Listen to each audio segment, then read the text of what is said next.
Wave. Tell me what you're comfortable telling me about your heart and love and dating. Because Wow. you're new to New York. I'm new. You're spending more time in New York right Yeah. now. You've not left Kansas City. You're much Yeah. like me. You're splitting time. I'm splitting time. But Which is something, by the way, I don't have the financial means to Hello. do. Yeah. Yeah, hey, I'll just say it. We're splitting time in different ways. Right.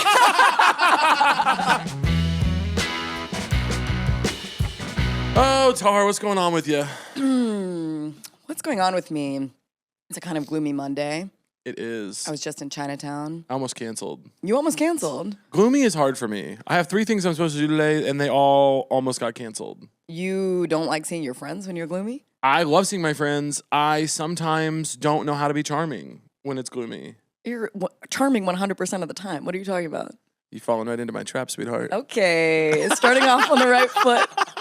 If you have any criticisms of me, let's get them out at the top. I don't want them to sneak in during the episode. Okay. If there's anything you want to take me to the mad about. Major slumlord. Let's start there. Yes. I'm not a landlord yet, but when I am, my tenants are in trouble. Yeah. It's happening. Well, because I want to maximize profit.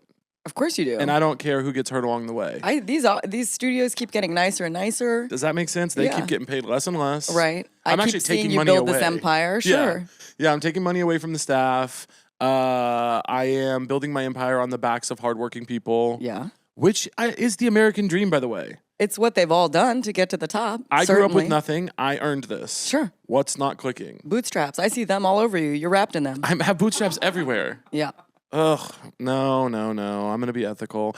I do like to text you, though, sometimes and just test the limits and see what I can get away with. Yeah, true. You're kind of testy in the text messages every once in a while.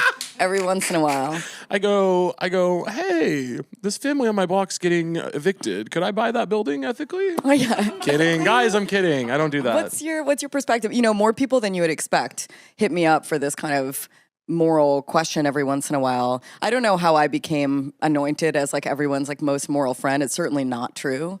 But I get hit with questions about this, that, and the other thing, someone trying to secure some kind of unethical bag. Should I do it? And I'm literally always, my answer is like, get your bag, sweetie. And people sort of know that they're coming to me and they're going to get that. But I would never, there are very few things I think I would tell a friend, you cannot do that.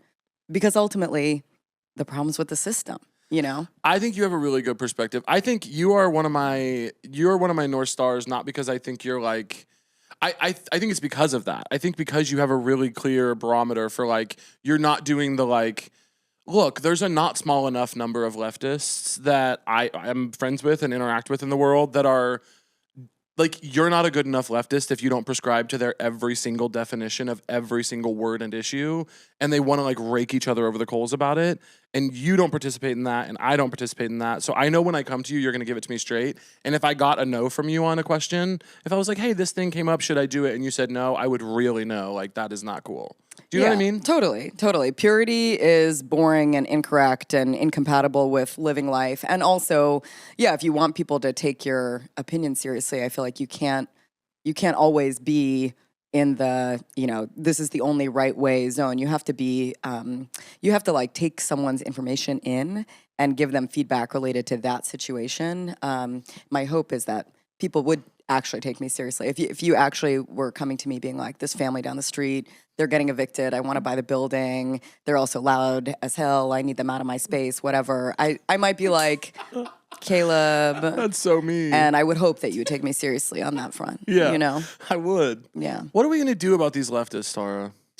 What are we going to do about these leftists? You've called me in on a Monday to answer this question. What are we going to do? I don't know if you feel this or not, but I feel that the people that are the most like that, capital L, capital T, like the most like prescriptive, annoying, like unproductive, loud and hateful left people, they're also the ones doing the least. Yeah. Almost every time. And I'm like, how do you not see this? Yeah. All the time. I mean, I think we're in a moment where things are changing for the better. I mean, here we are sitting in New York City, Mamdanistan. There's like a lot of people of the left who have figured out how to get really big stuff done. And I think they're demonstrating that there could be another way.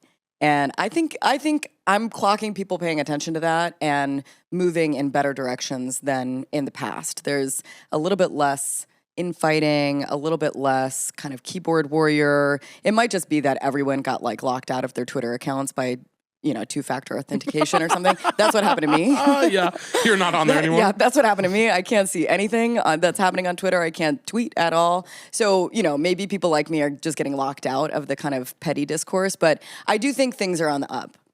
I think so. I'm seeing less. It's the number is still not small enough for me. I'd like it to be as close to zero as possible of the kind of sentiments that annoy me. It's not my job to educate you, being a big one. I have never fucked with that. I do not like that at all. Right. I think that is such losing behavior. But yeah, there's less and less of it, and I feel excited by that. Yeah, same. I think Mom Donnie has done a really good job of sticking to the fucking message. Sticking to the message, and also he sees his job, and I think good organizers and public people in general see their job as educating people. Actually, it's like being curious and educating people. That might be the whole point. And, we've talked about this at length, but it's like you got to kind of assume that most people are good. And I think you and I are people who assume that most people actually share our values and our views on the world. But you got to approach people with curiosity and bring them in to your vision a little bit if you want to win. And I think that's the main thing. Maybe the big evolution since we last sat and had a conversation like this is like, I think now that the left has started to taste a little bit of what winning tastes like, people are like, I want some more of that, actually. And thank God. It's about time. Let's go. Let's win. That's the point. Yeah. And also, not just that most people should agree or do agree with our big points, but like really trying to delineate between the big points and the small points. Yeah. And being like, what really matters here? Yeah. Like, do you need to be exactly like me? Do you need to talk the way I talk about everything? Do you need to, like I've said many times, like, I don't really care if someone's like, yeah, I don't care if get married. Like, I'm down with that. I'm legitimately cool with that. I'm like, rock on. I think we just need to we need to get really serious about winning where we can win and going, that actually is a victory. Like, that's a person who otherwise would be saying, shouldn't be able to get married. It's not like the other version of them is that they don't say anything bad. It's like, no, we need to win where we can win, get excited about the things we have in common, and make it fun. I've been calling it inviting people to the party. Inviting people to the party. I love everyone's that. Invited to the party. Sure. Like, we're having more fun over here. Yeah. Our view of the world is way more fun. Yeah. It's more fun to hang out with all the, I think about KC tenants all the time and I go, all these neighbors that I know now that would have never been brought into my life because you organized me are like, this is a more fun way to live. Yeah. Not being racist and fucking classist and trying to always get one over on somebody and see how you can get ahead the most and how you can isolate yourself from your community in the most extreme ways possible. Not doing that stuff is the more fun way to be. And I do think the right is actually, for a long time, they've been much more inviting to the party. I mean, every mofo is invited to a party on the right. Yeah. They're not so concerned with consistency of belief, with sort of coherence and ideology. They're really just concerned with having a ton of people at the party. Winning. Yeah. They're concerned with winning first and foremost. And there's a lot of lessons, I think, to take from that. And frankly, how successful the Rights Project has been because they're not purists and they're not alienating or sort of self-marginalizing or whatever. And I think the left could definitely take some notes on the front of let's all come to the party. You're all invited to the party. And, coherence is important. And there's a limit on what we can learn from the right, of course, because they're willing to sacrifice a lot of values and people along the way. But I feel optimistic right now. I do too. I've felt optimistic for a while. Yeah. But it's always kind of hard to tell. It makes me feel better when you say you're optimistic because ultimately I have come into a really comfy situation. As we said, you're on your way to an empire. So I acknowledge that, and I sometimes think let's use some active language, Caleb. I have come into a comfy situation. You're exploited the labor of many people in order to build my personal empire. Sure. I look forward to continuing it. Yeah. But no, I sometimes think is my optimism just based on the fact that I have a really charmed life? And I like to think no. I think maybe there's a part of it. But you're in the world enough. You're paying enough attention. I think you have a broad enough life where people who are really, a lot of people who are still really struggling. And you're in touch with a broader community than just your blessed and charmed community. as blessed and charmed as Hey, blessed and charmed is. community. Hey, blessed and charmed community. No, that's the question. Certainly that because I certainly see times that I feel less stressed about things, and I'm like, oh, that's because I have X, Y, and Z going on. Yeah. I know that my personal optimism is certainly affected by the fact that I have like financial security and things like that. I can go to the doctor without worrying too much about it. Like those things are like huge gifts. I wonder if my like broader political optimism is based in something real or if it's based in my personal. And I most of the time I'm like, no, I think it's based in like real things that are happening. Mom Donnie being one of them that I'm like, that feels insane to me. Well, I also think optimism, this has been coming up a lot recently because there was this Jalen Brunson quote about imagining the worst case scenario. You can imagine the worst case scenario, but you have to do something about it. And people on the left were freaking out because they were like, oh my God, it's like Antonio Gramsci, this Italian communist. And Gramsci talked about pessimism of the intellect, optimism of the will. And one of the ways I think about this in my organizing is like, we kind of have a choice between despair or delusion. And optimism in times such as these can feel delusional. And it is, in a way. It's a little bit delusional, but the alternative is despair.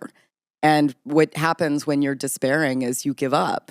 You shut down, you close off, you self-alienate, you marginalize you and your community from any desire to win or to find a better path forward. So I kind of think we don't have another choice but to be optimistic. And then materially, I think there's some good stuff happening right now that's reason for optimism, even as there's, of course, like mountains of terrible shit all the time. Yeah, we know about the terrible shit. What's making you feel optimistic lately? Ooh, what's making me feel optimistic? You know, I was remembering the first pod that we did. Thank you for having me back. Yeah. And we had just launched rent strikes, our first rent strikes in KC Tenants history. Which I don't agree with. Yeah, which you don't agree with as a aspiring slumlord. Yeah, you made an agreement. Yeah. Yeah. We had just launched our first 2 rent strikes at a building downtown and a building in Independence, Missouri. And that building in Independence, they stayed on strike for 8 months. And they withheld $300,000 over the course of that 8 months. It was a shitty building. There had been a lot of horrific things that had happened over time.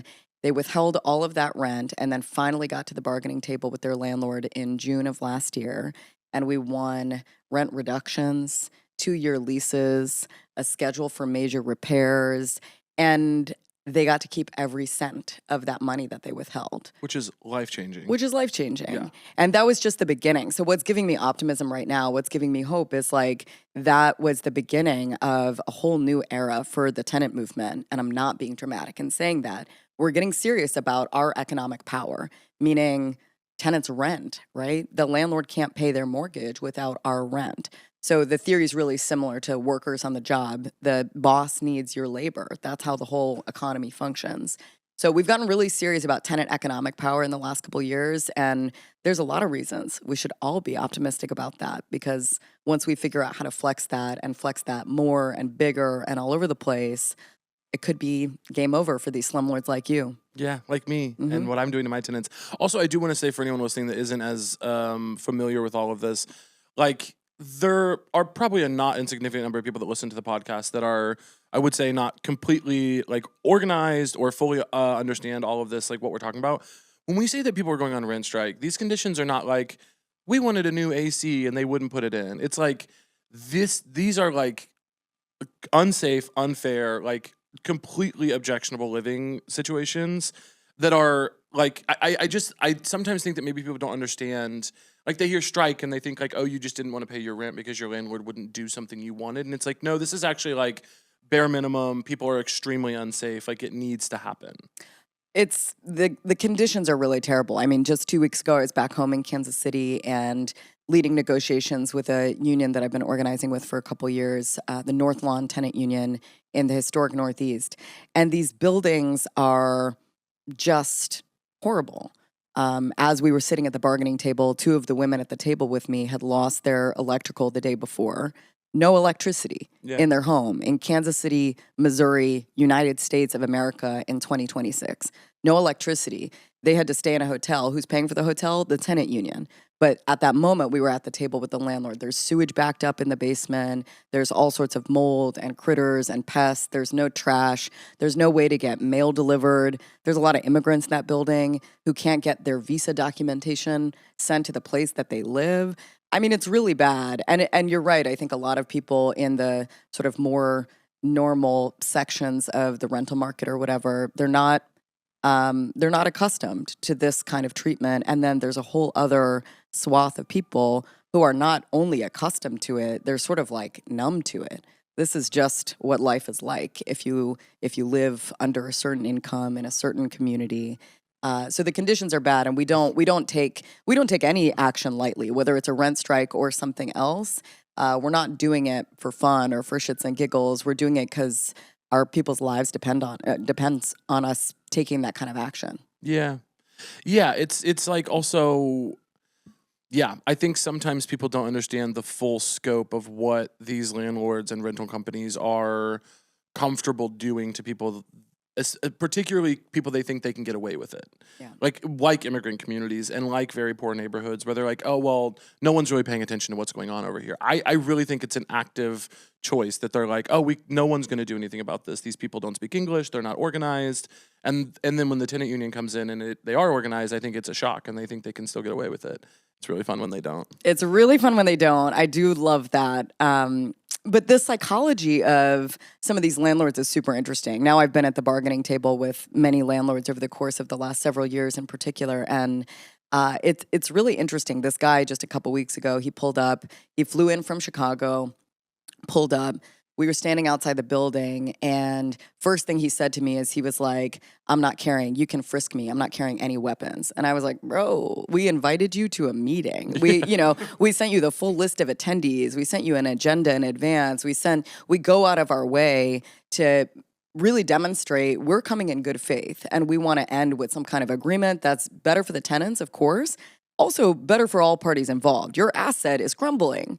The neighbors are complaining. Yeah. The city's involved. The tenant union is going to have to escalate if you don't fix your shit.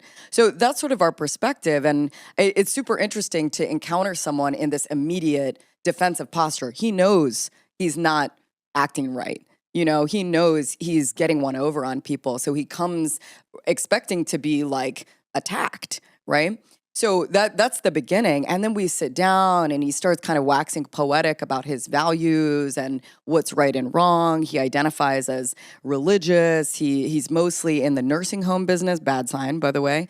The exact kind of temperament. That's who you want in the nursing home business. No, I mean, it's like, and it's the same in every little get rich quick scheme. It's like you're going to own a couple nursing homes outside of Chicago, a couple shitty apartment buildings in Kansas City, and that's how you get your nut or whatever. But like, it's so interesting to encounter this psychology up close because he'll spill all these beans. He'll confess all of this about his values and how he thinks about his business and whatnot. And then we'll get into the negotiation. Then when it comes time to get this guy to sign a document that basically just has him committing to do the bare minimum for his tenants, he'll freak out. I saw the blood leave this man's face as he realized we had walked him down a path that we had walked him down.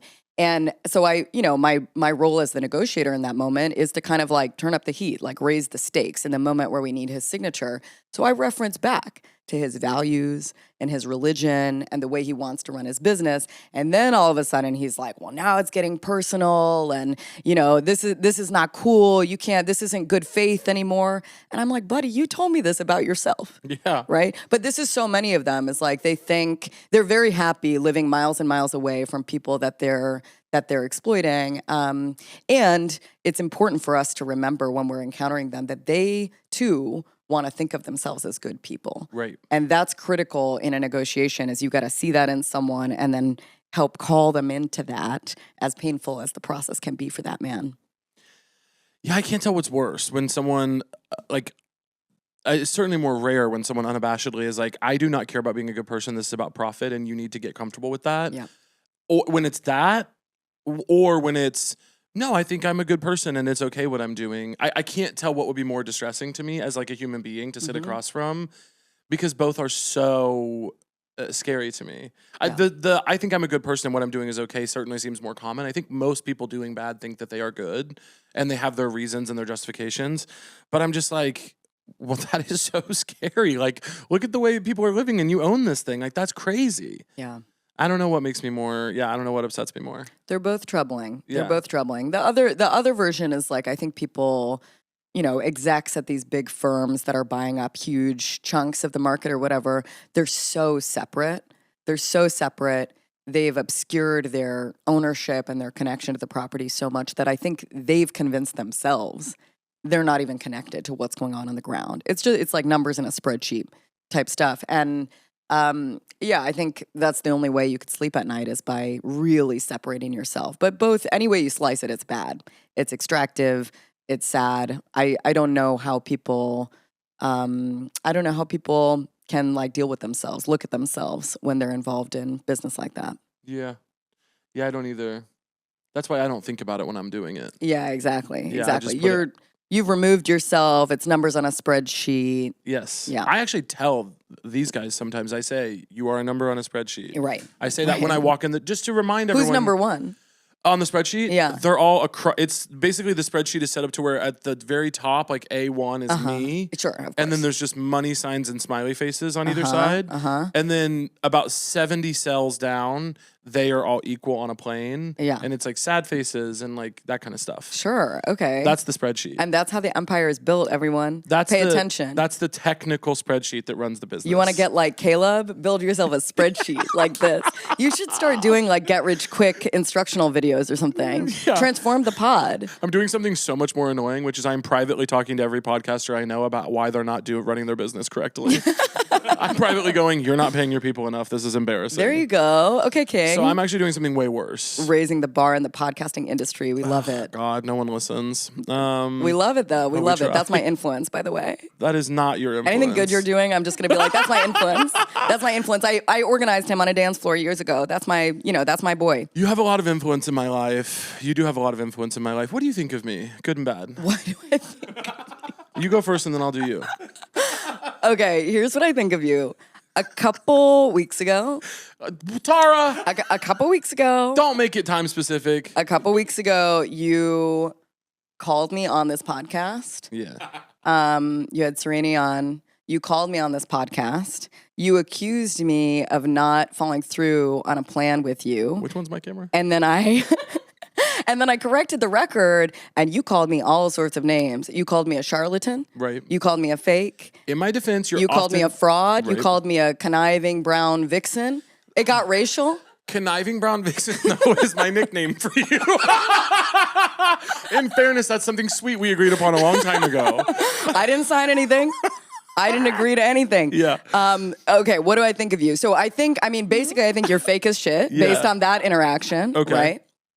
Beyond that, though, Nicole cut all this. I think you're a good friend.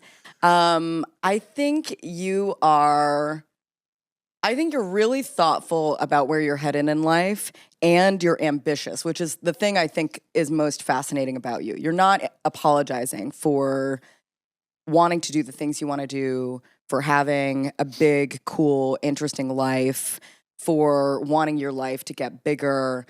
Yeah, I love that you're kind of equal parts ambitious and thoughtful and deliberate about each step. And by now, I feel like we've known each other long enough that I've seen you sort of, your life has gotten bigger and bigger, and you're no less thoughtful, no less generous. So I mostly think good things about you, which is a little bit of a boring take to have on your podcast. But do you think? Well, no. This actually did lead to something interesting, though. Do you think that, other than just you saying something sweet to me, which is nice, do you think that ambition and thoughtfulness are usually like decoupled? Do you think those things are not typically together? I think the world is not set up such that most people are able to be deeply thoughtful while also gunning for something, hustling for the next thing that they're going to achieve. And I think often, people like sell out or get swept up in the life that they want, and they lose sight of some of the things that matter to them or the people that matter to them. But I think you've like seen that from a million miles away, and as your star has risen, you've been really thoughtful about not letting that happen to you. And you know, one of the main things I've been thinking about related to you recently is I'm like, my king is taking care of himself right now. 75 Hello? Caleb. 75 Have Caleb? I or have I not been checking in to be like, how's You've it checked going? in on 75 Caleb in a way that feels mostly loving, borderline hateful. What's the hate? Sometimes your accountability can feel like a knife. Oh my God. Comedy royalty Kate McKinnon returns as Queen Mortuana in Heads Will Roll, Heir Apparent, the highly anticipated sequel to Audible's fan-favorite original comedy series. She's flanked once more by co-star Emily Lynn and a new star-studded ensemble, including Richard Kind, Laurie Metcalf, Jimmy Fallon, Megan Mullally, Sam Richardson, and Carrie Coon, plus an extensive cast of other comedy greats. Queen Mo is back on the throne in Heir Apparent and facing her greatest challenge yet: produce an heir before her 40th birthday, or lose everything and spend eternity as keeper of the minstrelry.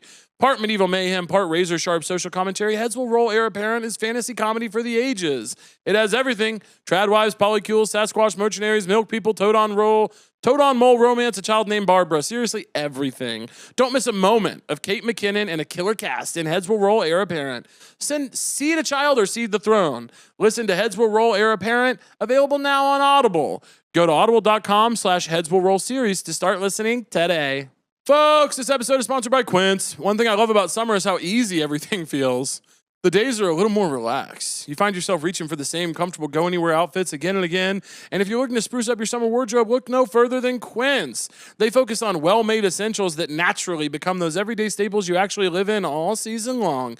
You want pieces that feel lighter and more breathable? Things that are easy but still put together? Well, look no further than Quince. They focus on high-quality essentials that feel and look amazing. Quince has all the wardrobe staples for summer. Think 100% European linen shorts and shirts from $34. Lightweight, breathable, and comfortable, but still look put together and clean. 100% Pima cotton tees with a softness that has to be felt. Their pants also hit that same balance, relaxed and comfortable, but still polished enough to wear pretty much anywhere. Everything is priced 50 to 80% less than what you'd find at similar brands. Quince works directly with ethical factories and cuts out the middlemen, so you're getting premium materials without the markup. We picked up some blankets from Quince for the studio, and they're so soft and comfortable. That's right, y'all. They don't just do clothes. Refresh your everyday with luxury you'll actually use. Head to quince.com/showtrue for free shipping on your order and 365-day returns, now available in Canada too. That's QUINCE.com/showtrue for free shipping and 365-day returns. Quince.com/showtrue.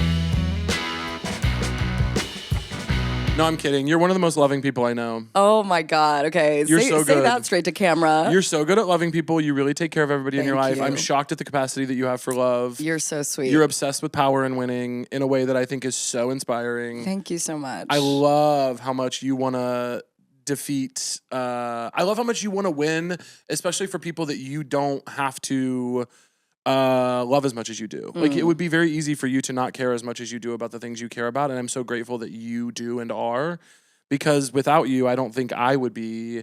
I think I would have stayed disengaged had I not become friends with you.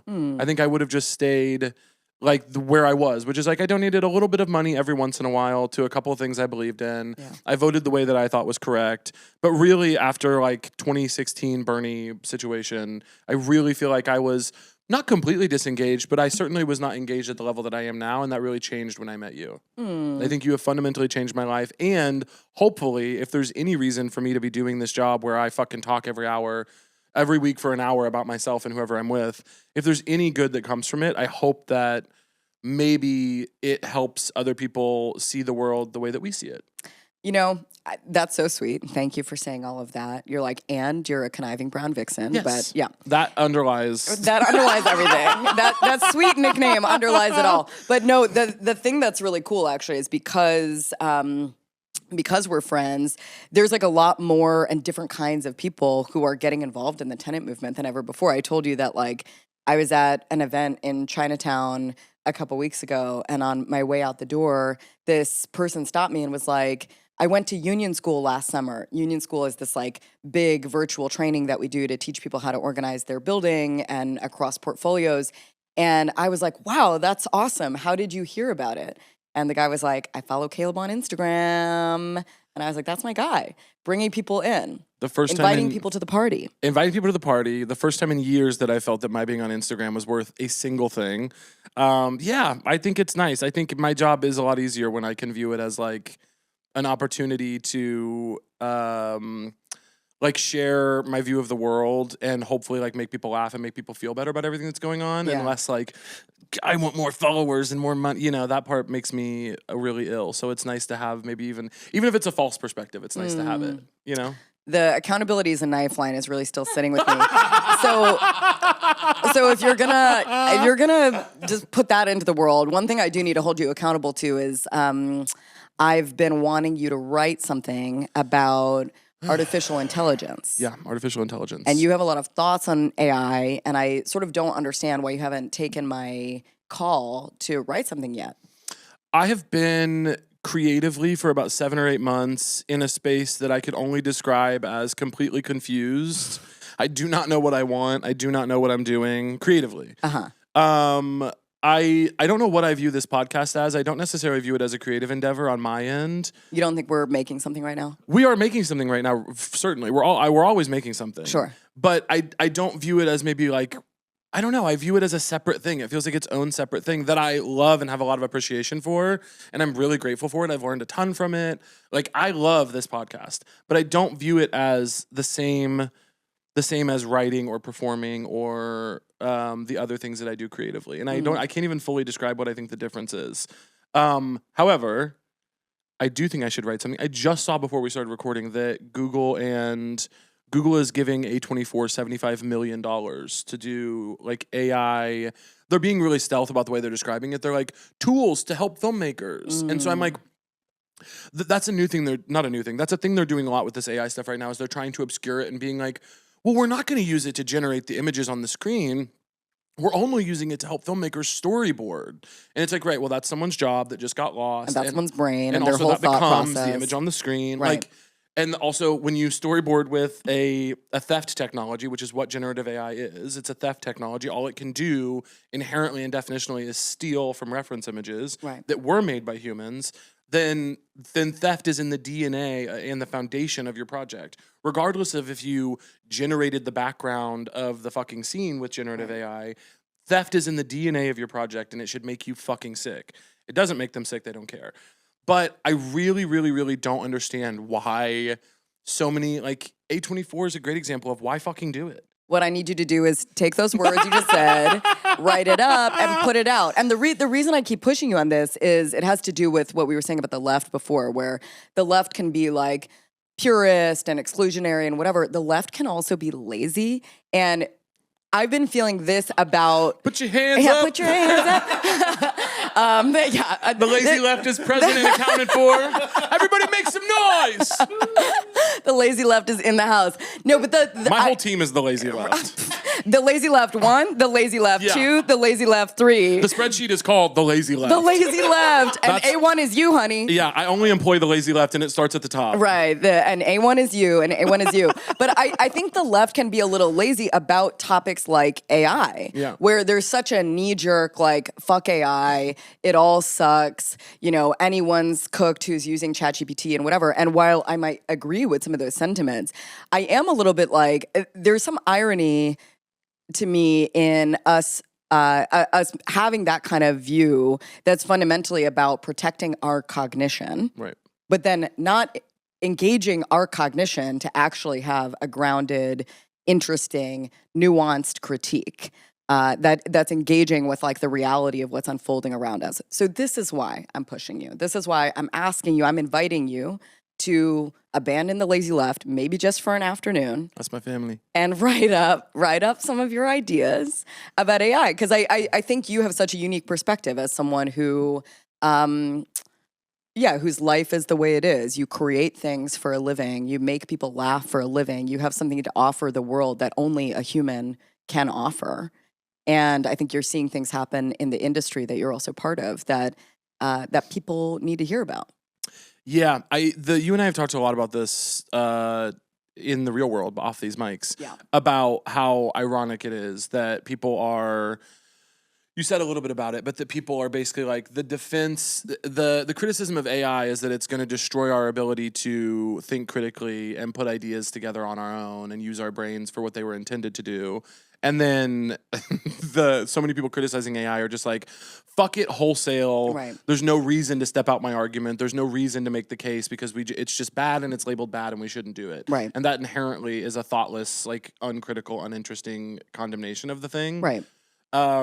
Yeah, I do think that's interesting, and I do have thoughtful things to say about it. I get so this more than most things right now. There are plenty of other things that make me feel this way, but the AI conversation more than most things right now, when I sit with it for too long, I get so sad and upset, and like I'm just like, in a way that I'm like, it actually destroys my day. Like I'm unable to have the rest of my day. You're like, you ruined my day just now. No, you haven't, but it could. Like I really could sit and think about it and just go like, what are we doing? I mean, I feel this way about so many things. I feel this way about rich people that don't want to share their money. I feel this way about, of course, the AI stuff. I feel this way about, like more obvious things that would feel like honestly stupid to even say out loud because it's so obvious. But I'm just like, these things that I'm just like, why? Why do we have to live this way? Right. The AI shit, I'm just like, for what? Why do you need $75 million from Google A24? Right. Aren't you doing very well? Right. Must you do this? Wouldn't it be way cooler? That's the thing. No one's cool. No one's cool. No one's cool. And as you've often said, shit is cool because you do it, because you make it cool, whatever. Like, my role as an organizer in this moment is to be like, instead of despair, Caleb, I know, why Tara. don't we choose the delusion that something could be better and that you might have a role to play in making something better. Did you just pout? At my camera. At your camera. Caleb Cam is a really important camera on the show. Is this my cam? Yeah, okay. Tara Cam. I should have been pouting there when you called me all those racist names. You can pout at anytime I have to say something racist, you are allowed to pout at Tara Cam. Thank you so much for that permission. Yeah, you're welcome. I'm a benevolent racist. Yeah. Yeah. Yeah, that's what people are saying. Benevolent, racist, slumlord, empire builder, Caleb. We should do like a freeze frame and like hearts, like an I Love Lucy kind of like at that description of me. Yeah, just edit all those nice things I said about you before when you were like, what do you think of me? Cut all of that. Cut all of that. I think that'd be beautiful. Yeah, cut all of that. What's going on in your love life? In my love life? Enough of this convenient organizing talk. What's going on in your love life? You want me to talk about my love life on the pod? Tell me what you're comfortable telling me about your heart and love and dating. Because you're new to New York. I'm new. You're spending more time in New York right now. You've not left Kansas City. You're much like me. You're splitting time. I'm splitting time. But which is something, by the way, I don't have the financial means to do. Yeah. Yeah, I'll just say it. We're splitting time in different ways. Right. We're splitting time in different ways. I have a sublet in Crown Heights where the drinking water is not safe for me. Yeah, hello. It's not safe for me. So you and I, our lifestyles are so similar in some ways and then so different in other ways. Completely, and I accept and acknowledge, but I will say part of both of our like attraction to New York at the time we got attracted to it. Yeah. There are many things, like there were work reasons for both of us, there were whatever, but one big part was like I do not think the love of my life is where I've been spending most of my time, and I need to switch it up. Yeah, yeah. My love life, I mean, it's a good question. You're actually the only person I would ever talk to about this in this kind of format, so I'm a little like flustered.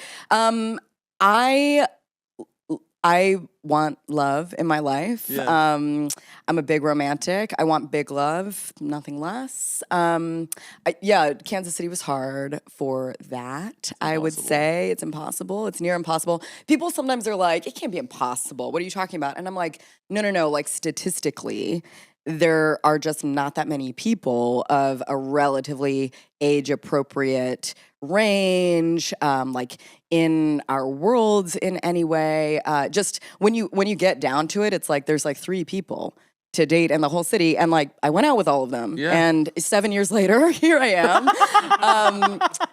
So I'm open. I'm looking. I really like dating is the thing. I really like dating. I find people fascinating. I love to talk to people whose lives are completely different from mine. I have a lot of fun on dates. You and I have talked about, though, the struggle of being a sort of conversational top. Yeah. And that's tough on a date. On a date with like a straight man. Yeah. If you're a good talker, which you're like a better talker than me, so perhaps I'm not like showing my strongest suit here, but like relative to a lot of like straight men I'm out with sometimes. Yeah, it's tough. Like sometimes you can just like run some circles around someone. I can entertain myself for hours, and then I come out of it and I'm like, what was that even? And I could tee you up. That's the other thing is I can help you even be good at it. Right. You're being boring. I can be like, I know how to orchestrate the evening to where I can fool myself into thinking that you were a fun person to talk to. Totally. And that's not something I want to do. I want to be like taken by surprise and like matched. Yep. But yeah, it's fucking hard. It's hard. I went on a date the other night with a guy who I was certain was not into it. Like I was like, he can't be into it. He's being so boring. He must be like waiting for this date to end. Sure. And I was like, it seems impossible to me, but it has to be his truth. And then after as soon as I can get the check, I pay, gentlemen, and we leave. And then he initiates like a pretty serious makeout with me. Really? After we leave. Okay. And it was hot and I was really into it, of course. But I was like, wow, so something is happening where you thought this went so well that we should do a serious makeout on the street. Yeah. Hot, love it. But we need to take that energy and turn it into 5 questions for me on the date. At least. Minimum 5. Minimum 5. At least 5 good questions on the date. Minimum 5. But I think the thing I'm getting from that story is like, you rock this man's world. I know. You but rock I don't this want man's to. world. How could he find a question when you're in the middle of a dazzling performance, as you always are? Tara, trust. I have learned to leave space. Yeah. Because that was the other thing is I used to just like fucking like I'd be like, I would feel successful if I was able to do that. Yeah. And then somewhere in my mid-20s, I was like, you are doing yourself a disservice. Yeah. You need to like give people real opportunities to rise to the occasion. Totally. Because I want to be wowed. I want to be rocked. It's going to take a lot to wow someone like you and to surprise someone like you. And I don't know that you're going to find that in like a 25-year-old package. Let's get into it. Let's get into it. A lot of 45-year-old gay men who are interested in dating someone 14 years younger than them, they're not looking for a fat guy. They're looking for a twink. Okay. And so I'm just saying, and I am not making myself the victim. I have a wonderful, beautiful sex and dating and love life, okay? Gorge. I love being fat. Everything's cool. I have gotten a little less fat recently. That was mostly an accident and a mistake. There have been no shots involved. A surgeon has not been spoken with. You're on the record. No shots. I'm not doing Ozempic. You're not doing it. I'm not a quitter. What can I ask? What Sorry, happened? We'll leave it, but we'll at least leave in that I was kidding. That I was kidding. I've got some friends on Ozempic, and they have really legitimate reasons to be there. For sure. Wait, so can I ask, why have you accidentally lost weight recently? Well, a lot of things have happened. Basically, I moved to New York. Yeah, so I'm walking, biking everywhere. You're in a calorie deficit constantly. Well, no. No. But because you wouldn't believe the amount of calories I can eat. But I am walking, biking all the time. Yeah. And then what happened was last year, I was filming something like almost every day of the year. Right. And so I wasn't eating after like 10 p.m. because I had to be asleep because I had a 4 a.m. pickup. Sure. So it was this weird thing with my schedule where I was like, my stomach can't be upset because I only have access to a porta potty on set with like the crew. Yeah. I'm not doing that. So I need to be like, my stomach needs to be not upset. And I also am not up late to be having late night food. Yeah. Those things happened. All in all, resulted in me losing. Although I will say I just did Seth Meyers and I, for some reason, looked at some of the comments, which is something I have gotten so much better about, but I briefly fell back down to earth. And their comments were mixed. The facial hair makes him look old and like a pedo. The facial hair makes him look handsome and attractive. He looks like he's gained 100 pounds. He looks like he's lost 100 pounds. Gained 100 pounds is crazy. That's mean. That's mean. That's mean crazy. And incorrect. I, for one, thought the facial hair was really cute. You think so? I thought it well, you have a nice tan right now. And I thought it was sort of like grizzly. It was giving a little bit like 45-year-old men. I'm here. I'm open for business. You know. And I'm saying you look mature.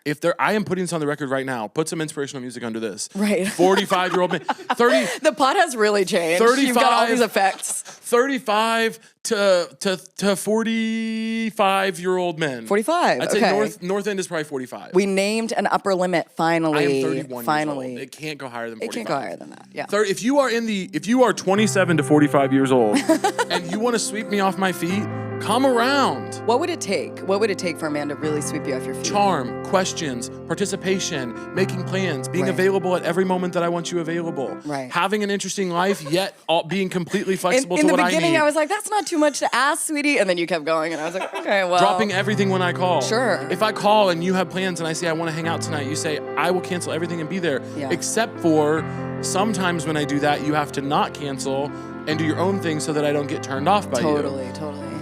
You have to innately understand the magic of that balance. You have to simultaneously be completely obsessed with me and also unwilling to bend to my demands. Sure. I mean, my head is like filling with guys I know who might be perfect for this. Yeah, what am I asking the world here? No, not at all. Not at all. Very simple, not at all crazy demands. That's what I'm saying. Yeah. And you have to fight with me about the checks sometimes. Sure. I'm always going to pay it unless you're richer than me. Right. If you're richer than me, I'd love to know who you are. Right. But if you're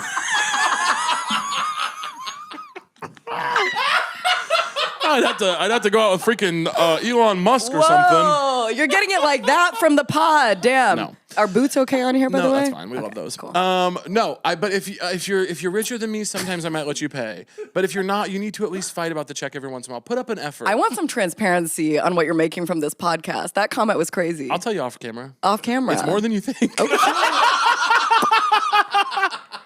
More than you think. And in the beginning, you're still like, when I'm asking you about, casually being like, maybe you'll do an ad for the tenant union or one of our trainings or something. You're like, honey, you can't afford me. I would happily do an ad. You can't for do the a tenant pro union. bono if you guys ad scrape for the up the tenant money.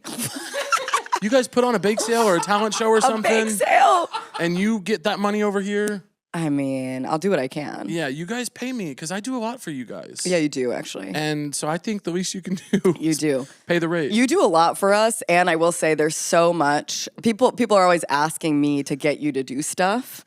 And I offered you this the other night. You were like out dancing and bummed out that people wouldn't leave you alone on the dance floor. Yeah. And I was like, let me be your security. Yeah. If I was on the dance floor with you, no one would be coming close. We'd be dancing. Yeah. We'd be dancing. I know, I don't maybe physically give off the most intimidating vibe. Yeah. But someone catching my eye contact in the wrong moment who's Yeah. not letting you dance, they're going to leave you alone. Keep in mind, we're sitting here because you bothered me on a dance floor. That's correct. That's correct. But that was on my watch. That's the last time that's ever going to happen to you. Yeah, that was the last That was one. the last. That was the buck last stops here. time. Right. The buck stops here with me. Shit. With No. me. Hey, look, when it comes to me and love, I got a lot of it to give. I'm a special guy. I have a big heart. Yeah, you sure do. I got a lot of things to give to somebody. Big heart, no shots. Big heart, no weight loss shots. I'm up on all my other things though. Extremely rich. I get tested regularly. I'm doing well financially. I'm ready to have kids in the next 4 to 5 years. 4 to 5 years. Next 4 to 5 years, I'm ready to Wow. have a baby on the way. Ultimately, I want a couple. How do you think you are with kids right now? They understand me and they respect me. Really? Yeah. And how do you earn their respect? Because I talk to them like adults. I don't think I've ever seen you with. Well, I've seen you with your little nephews. And you see how they fall in line. Yeah, they do kind of fall in line. You're a bit of a disciplinarian now that I think about it. Oh, we're not having tomfoolery. No. Because no. The kids are sort of, now that I'm thinking about it, when I've seen you with those kids at Thanksgiving, they're sort of like falling in line with whatever you say, actually. It's they're not enough, but I think what it is just being able to tell kids the truth. Like there comes a point with the showing me your toys where I go, we're all done listening about the toys. Yeah. Take them back to the other room. No one's really paying attention anymore, sweetie. We're on the 17th minute of Legos. We've seen the Legos. What would you do about screens if you were a parent? None. No screens. They get none, and they can't use mine either. They get none. You have some. How do you talk to them about that difference? I say you're not old enough for this. It will hurt you. Stay off Okay. this.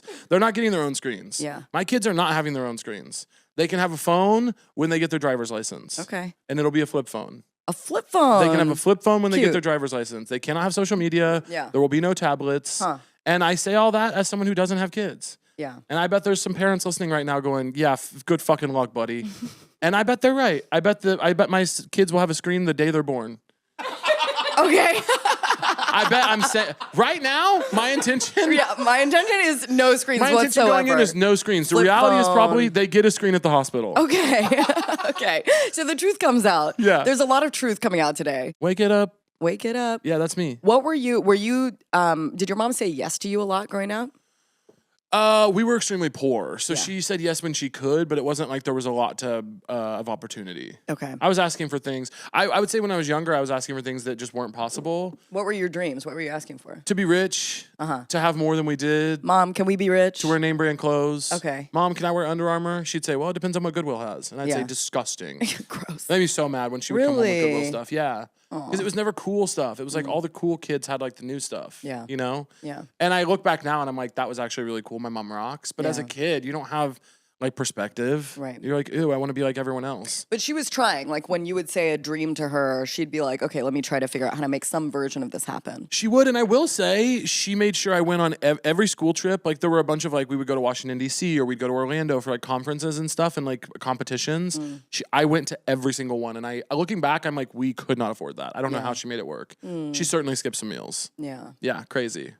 My kids, look, if the money stops flowing, they're not going to Orlando. The money stops flowing. I'm not skipping any meals. And I'm those not kids aren't skipping going meals. anywhere. They're not going anywhere. Right. I will say an interesting thing to consider is like I grew up so poor, and I feel like it made me a good person. Like I like my values. Yeah. And I'm like, whoa, if I want my kids, I want to like replicate that for my kids somehow. I would like them to struggle. Yeah. You want to force them into poverty somehow. Yes, False I want to poverty. like make sure they don't listen to any of these episodes or like see any of my lifestyle beyond like, okay, they'll live in my house. Sure. But I want them to think. But in a sort of like small and dusty area of the house. Yeah, and I want them to think we got it through some other. I want to be like, oh, this was left to me or something, you know? This was left. I don't want them to think we have money. Right. And they're okay. going to public school. Yeah, of course. I mean, of No course. private schools. No private schools. No private, Private schools make me sick. Really? What are you Say talking more about that. I think that's sick. This can go in your book of essays about politics in the world Everybody go to that I'm public going to help school. you write. Yeah. That we're writing right now. I wish. We need to Yeah. write a movie together. Oh my God. You know I've been big on that. I would die to write a movie with you. We need to write a movie together bad. Let's do it. Let's Let's do make it happen. Well, you know I have Execs, this. I have call the shell him. of it. I have the shell of the movie You have already. the shell. Tell Yeah. me. Well, I can't tell you on here. Okay. A lot of my listeners are thieves and crooks. Oh, yeah. There's a lot of thievery in the K-lebrity community. K-lebrity community. K-lebrity, K-lesbian, K-latina. K-Latina. Yeah. Congratulations on diversifying. The K-latinas, they look. It's not just white lesbians anymore, baby. No, We're up. K-latinas brought themselves into the comments, and they get mad when they don't get mentioned now. Okay, I haven't K-Latina. seen many other ones, but I'd love to expand. K-Lawation. I don't know. K-Lations, I would Yeah. love to hear from you. Yeah. Well, black K-lebrities had a big moment recently. Really? And what do they call themselves? I think they just say I'm black and I like Caleb. That was mostly what I saw. Yeah, they weren't really going for a name. I'll say that. They weren't really trying to have their own name. All the right, black hit fans. the comments, everyone. Hit Yeah. the comments. So if you're a black So Caleb fan, what brought them out? I was talking to Joe Sunday. Okay. And she said, "What is the demographic makeup of your fandom?" And I said, "I don't know, but I know that there are a lot of lesbians. Of course, I know that." Yes. And I said, "There are a surprising number of straight men. You would be shocked." Yeah. And then I said, somehow it came up whether or not I had black fans. I don't remember what the verdict was, but they let themselves be known. Yeah. My black fans made some noise. There's definitely some black fans out there. We once went to an event that was like a mostly black event, and I feel like you got approached a bunch. That was the best night of my life. It was amazing. That was the best night of my life. Every cool, hot, well-dressed person in that room Yeah. came up to me, and Yep. it made me. I could cry talking about it because that meant more to me than anything. Do you ever feel like sometimes when you're out with a friend that you have like really good energy with, the world kind of opens up for you? What do you mean?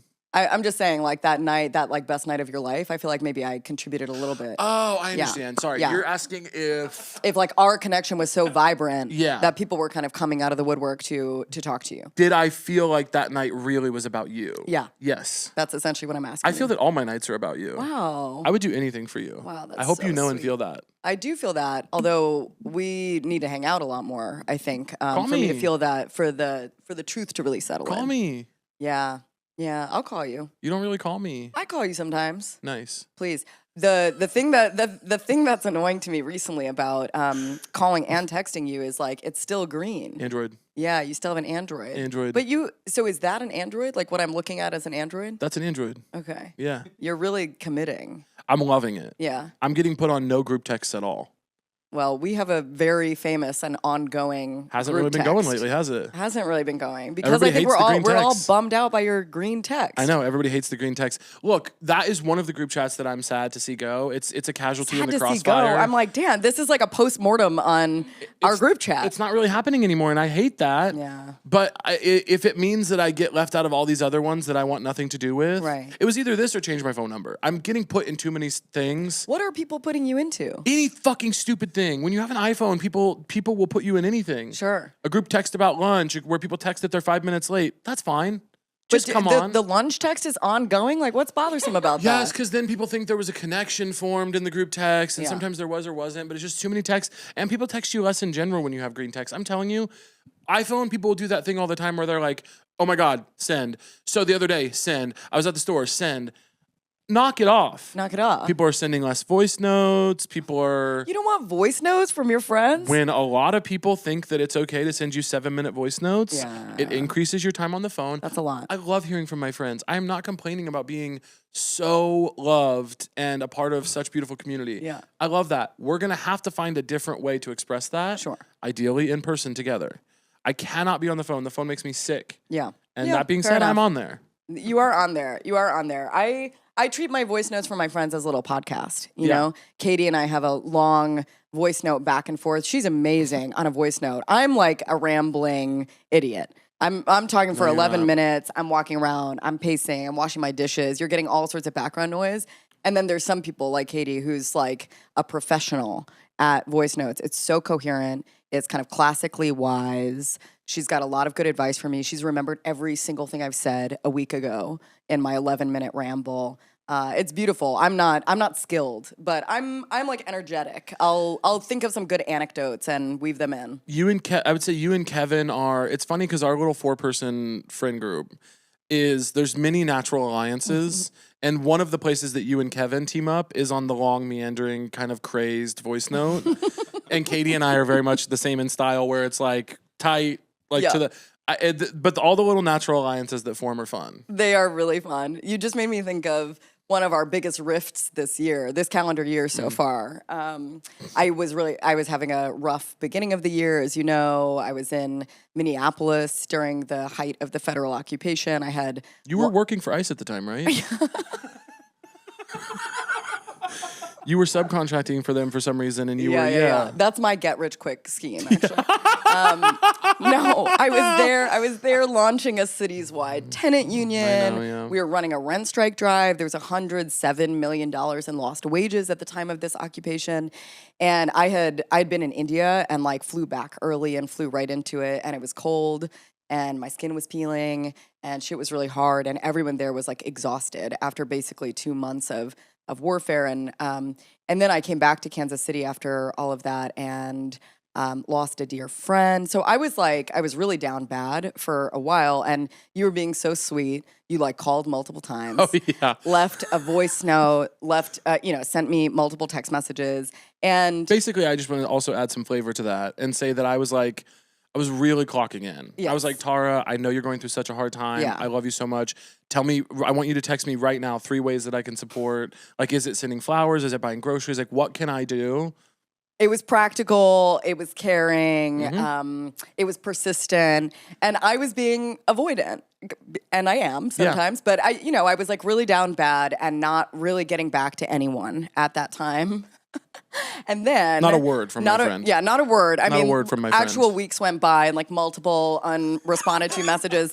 And then Yeah. Kevin hit the group chat. This is crazy. He was on a drive. He hit the group chat and he said, Kevin Morby, for those who don't know. Kevin Morby, for those who don't know, he said, can someone in the chat read out loud to me the menu for the Marriott in this town in Texas that I'm going to tonight? He was driving and he wanted to know what was on the menu, so he thought it would be funny to ask, can anyone in the group chat send a voice note reading this menu out loud to me? And he had already asked Katie off thread, Yeah. and she had been like, no, Yeah. I'm absolutely not doing that crazy thing for you. Yeah. Meanwhile, me, after weeks of avoiding Caleb, I want to say 20 seconds passed between when Kevin sent the text and then a 3-minute and 47-second voice note from Tara comes in somehow she's already done it, and this is I click play, and I'm thinking maybe the voice note's gonna be like, "Hey guys, just wanted to address that I like haven't really been getting back to anybody. I'm okay. Thank you for checking in." The voice note instead is, "So they've got flounder 3 ways." They also had the craziest menu of all time. It was like the most random dishes, and I was having a ball reading all of it. I Read every ingredient. I was early off a phone call, Caleb. I was early off a meeting. I had a couple minutes to kill. It sounded like a fun, kind of zany way to spend a few minutes of my day. She's editorializing, "Ooh, this one has a cherry wine reduction." I'm like picking out things for Kevin that I think he would like. She's pairing wines. I'm telling it's him to fucking sit at the insane. bar for the best experience, you know? So I hit send, and Caleb absolutely drags my ass in the chat. Yeah. Yeah. I think I said something along the lines of, "How fucking dare you? How dare you? How dare you do this to me?" And I said, I'm down bad. Like, I needed something fun in my life. I needed some lightness. I didn't want to tell you. Getting back to you was not sparking joy. I don't know what to tell you. I didn't want to tell you how to generously and sweetly take care of me. I wanted to read to Kevin about the shrimp at the Marriott. Yeah. Okay? Made me sick. Yeah. Made me completely sick. It took us a while to bounce back from that, but we're back. It took us a while, yeah. Take about 10 seconds. Yeah.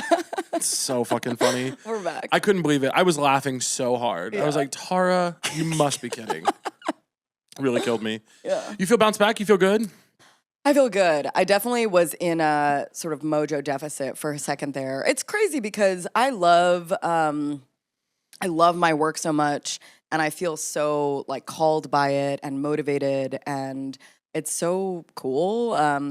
I feel really, really lucky. There are so few people who I think get to walk around planet Earth with the kind of purpose that I get to feel. So I always feel sort of bad, then also, you know, feeling less than amazing about how things are going. Because it's great. It's not only like purposeful, we're winning. It's like in that same bad season that I had earlier this year, we like won the first tenant bargain agreement in the American South.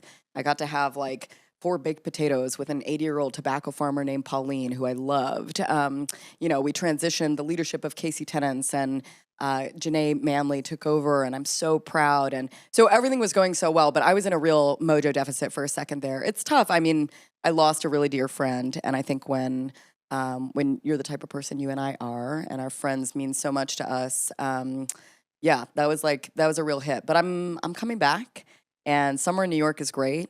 The Knicks are winning. Championships are following me around. Like you, I'm a fair weather fan.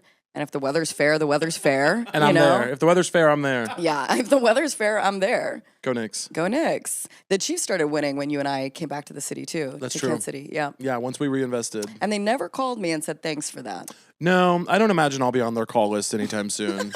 They avoid me like the plague. You talk shit on them a lot. Well, they do stupid shit. They do stupid shit. They're ultimately an extremely racist franchise, but you're a huge fan. Yeah. You love the coach. You love the players. You love football. You love football more than you love basketball. Yeah, they're not going to be inviting me to any games soon. They really avoid me. Every like person who has even stepped foot on a television set that's from Kansas City has like gotten a suite at their games. Yeah. They don't talk to me, mostly because I say their fucked up Republican owners should stop begging the public for money when they're billionaires and they can pay for their own things. Yeah. We can leave that in. And you did say that. I'm saying that all the time. Right.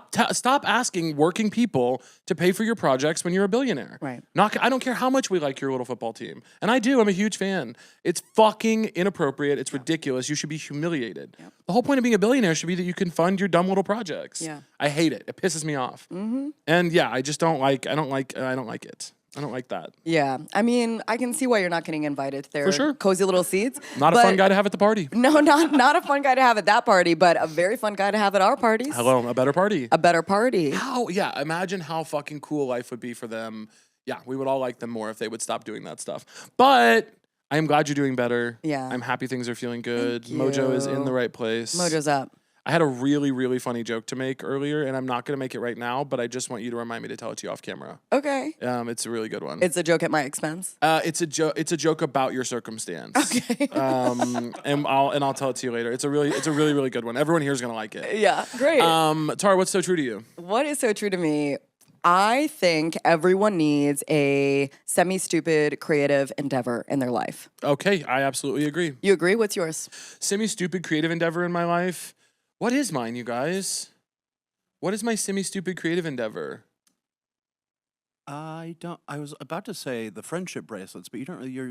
You're off those. You were are making over. friendship bracelets? There was a brief moment where I was making friendship bracelets. Interesting. And when was that moment? That was during the time when you weren't texting me back. Oh, I see. No, I I'm see. just I kidding. see. Could you imagine? So during that time that you were really, really sad and probably needed a friendship bracelet more than anything, yeah. You didn't get one. Yeah, I didn't get one. I made my birthday invite last year, and that was really fun. What did you make? I collaged all of the pictures from the previous year really thoughtfully. Sweet. Because basically I was like, I can't trust anyone but me to get this right, because what I wanted to do was pick the craziest costumes and the most like representative of who was going to be at the party. Yeah. And I wanted anyone who looked at the invite to understand, number one, I'm safe to make a big costume choice. Sure. And in fact, you must, or you need to leave. Yeah. And number two, there is someone on this invite that looks like someone I'd like to kiss. Oh. Or have a really long talk with. Okay. And so I very a meticulously... really long talk at the party. Oh, that's the kind of party I'm interested in. Get in the corner with someone and get into that talk. Yeah, dig in. So, I mean, there's an open bar and stuff as well, but I planned every single part of the invite really meticulously. Yeah. It was really fun. That's so sweet. It was really fun. But do I have an ongoing one?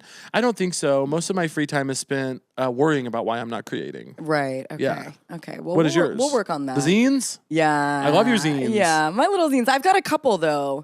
I mean, yeah, the zines are probably the most robust. But I like zines. I was gonna say, I think your invite thing is like that's a good gateway to zine making.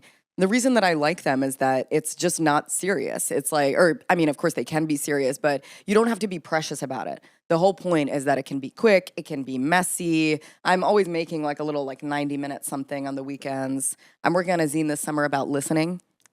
Maybe you can submit a sonic journal. That could be a good push in a creative direction. You're like, what is that? Sounds horrible. What does that mean? I'm down. Sonic journal, it's like when you really listen for a chunk of time and then you kind of like write about what you heard. It's like a way of, like, sometimes I do it when I'm on a trip or something, because to me it's a little bit more interesting than just being like, well, I did this, and then I did this, and then I did this. I'll be like, I woke up to the sound of dogs having a fight at 3 a.m. and I thought I was going to die. And then I heard these bells, and then I heard the gate open, and it was such and such or whatever. That's a real morning in my life in India when I'm there. But yeah, maybe you should submit a little sonic journal to my listening zine this summer. I'm down.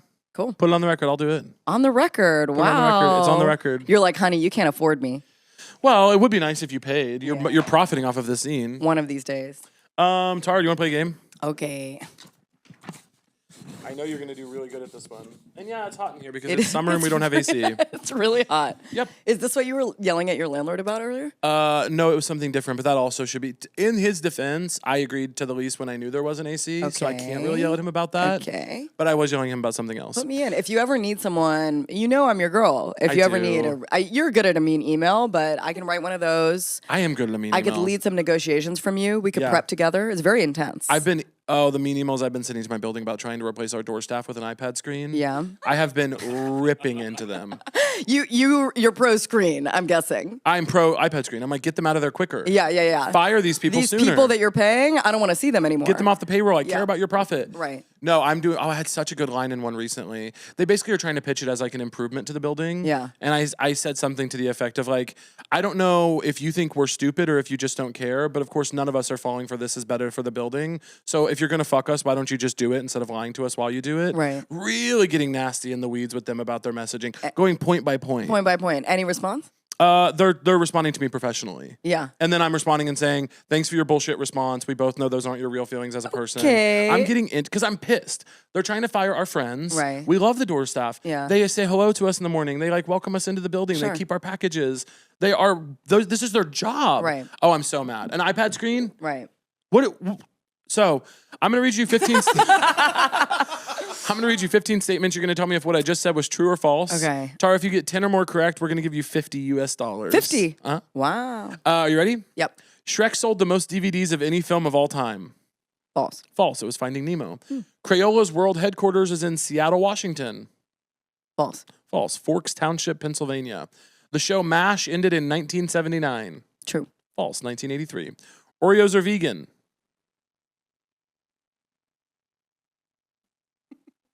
False. True. Harvard University's official mascot is John Harvard. False. True. Saturn is the largest. Wait, no. That's not. Okay, anyway, we'll talk. Yeah, okay. The official, it's like the Crimson. You need to talk to Chance. Okay, Chance, we don't gotta have worry, a discussion about you this. won't be the first person to come Yeah. up to him like this. I have got the proof. Saturn is the at least once every other episode, someone goes, "This is bullshit," and Chance goes, "No, it's No, not." it's not. It's not. I have a computer in front of me. Saturn is the largest planet in our solar system. Oh God, why don't I know this? True. False. I don't know. I don't know anything about planets. What's your answer? False. False. It was Jupiter. Kelly Clarkson's real name is Kelly Garber. True. False. It's Kelly Clarkson. The Great, the Great Pyramid of Giza? Is that a typo? The Great Pyramid of Giza is the oldest. Is that what it's called? The Great Pyramid of Giza is the oldest of the 7 wonders of the world. Giza? Giza. It's Giza. It's Giza. You just haven't seen it written, I think, in a minute. I think that's why. Yeah. The Great Pyramid of Giza is the oldest of the 7 wonders of the world. False. True. The currency of Switzerland is the euro. True. False. It's the Swiss franc. Oh my God. The bumper sticker was invented in Kansas City. True. That is true. Okay. Eagles have the best eyesight of any bird. True. True. The Ferris wheel at Coney Island is called the Wonder Wheel. False. True. Not all integers are rational numbers. Integers. Jesus Christ. It's really mean. We're not math people. What the hell? Integers, math, planets? Chance, Jesus. You guys were like, let's book her and make her look like an idiot. Get her. What the hell is an integer? I'm going to say false. False, they are. Okay, great. The Battle of Midway was fought during World War I. True. False, World War II. Damn. Australia is home to the largest cattle ranch in the world. I was born there, you know. I do know that. True. It's true. Nice. How'd she do? 7. That's beautiful. That's beautiful, That's but not completely $50 worth of beautiful. Not Damn. $50. Do people win this? Not usually. Not usually. It's all in the house's favor. Are you ever shocked at how badly someone does? Never how badly, sometimes how well. How well, Yeah. really? Not because it's not a thing of, it really is a thing of like guessing, and sometimes someone will have like a really incredible run. Right. And I wonder, sometimes I get really excited because I think maybe we're going to finally have our first ever 100%. 100%. I think the day that we have 100%, we stop the show. People are getting close to 100%. People get 11 Wow. sometimes. That's amazing. Yeah. That's really amazing. I'm not a facts girly, as you can tell from that string of answers. Yeah. That's not what's bouncing around in my noggin. Yeah. You know? Yeah, it's not facts. It's not really information. It's like ideas. Vibes. Yeah. But I'm more of a vibes girl. I'm more of a vibes girl. Tara, tell people how they can support, where they can find, all that stuff. How they can support. You can support me right now by putting a fan in my face. Thank you. You can support the tenant organizing that we do by going to Tenant Fed on Instagram. That's mostly where we're active. tenantfederation.org. You can get involved in your local tenant union. We're organizing, get this, thanks to your help, because you did some posting on this. We got 686 applications for our union school this summer, which like means that at a minimum, we could be organizing in 15,000 units across the country by September. Crazy. So shit's getting big, actually. We're in our get big era. So yeah, people should get involved. Get involved in your building. Get involved in your citywide union if there's one. Come to union school. Applications sadly are closed this year, but stay in the mix with the Tenant Union Federation, aka TUF. And if you live in Kansas City, obviously, KC Tenants is the place to be. Shout out. Yeah. Love you. Love you. Thanks for coming on. Thanks for having me.